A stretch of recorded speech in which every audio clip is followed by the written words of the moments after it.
Hello all, Lauren Riley here. I just wanted to talk about the maturity number in numerology. So the maturity number is, what people grow into as they get older.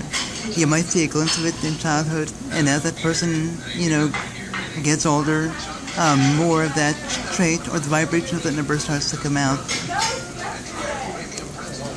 And usually the person will come into that number around 45, 50 years old, sometimes a little bit older.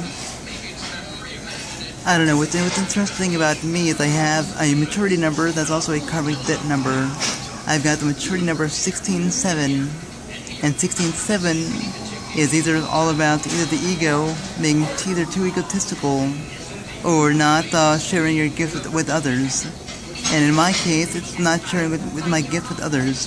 Also, the 16-7, 7 is part of that number.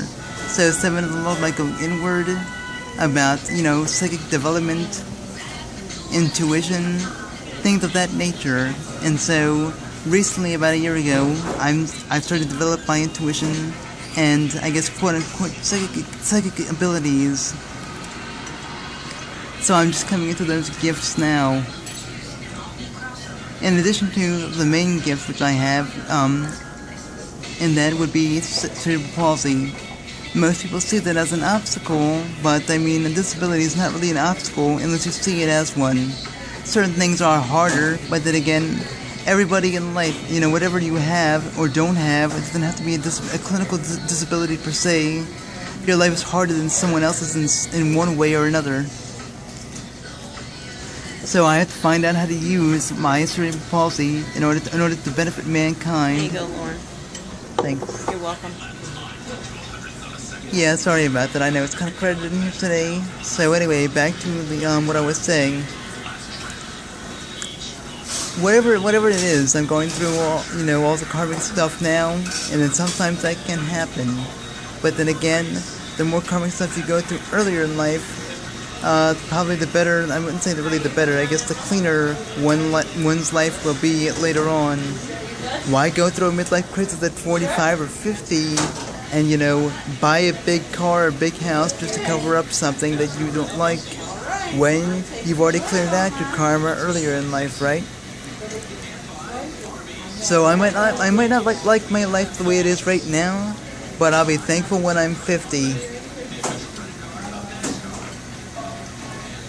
It's fun. So, just look at the number of whatever. Just in order to find the maturity number, for example, you would have to take the life path and then add the expression number. So I'm in life path 11, and then my expression number is 5 or 14, 5, but the overall number, the root number is 5. So 11 plus 5 is 16. 1 plus 6 is 7.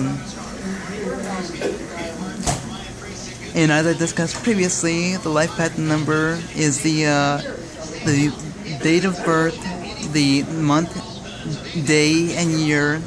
Add the year first. Simplify the number. Add all the numbers in the year, and then simplify that number to a single digit.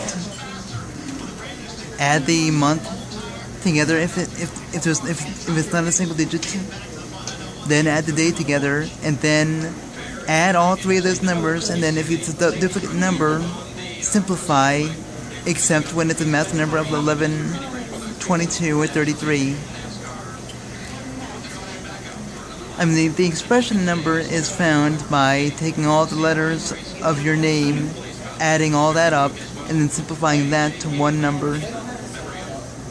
I'll go through what each of the letters are in a different video, but that's how you basically do it. And you have to use your birth name, so you can't use a name change. For example, if you're married and change your name or last name, you can't use that name. You have to use your full first name, your full middle name, your full last name that's on your birth certificate, or was on your birth certificate, at the time of birth.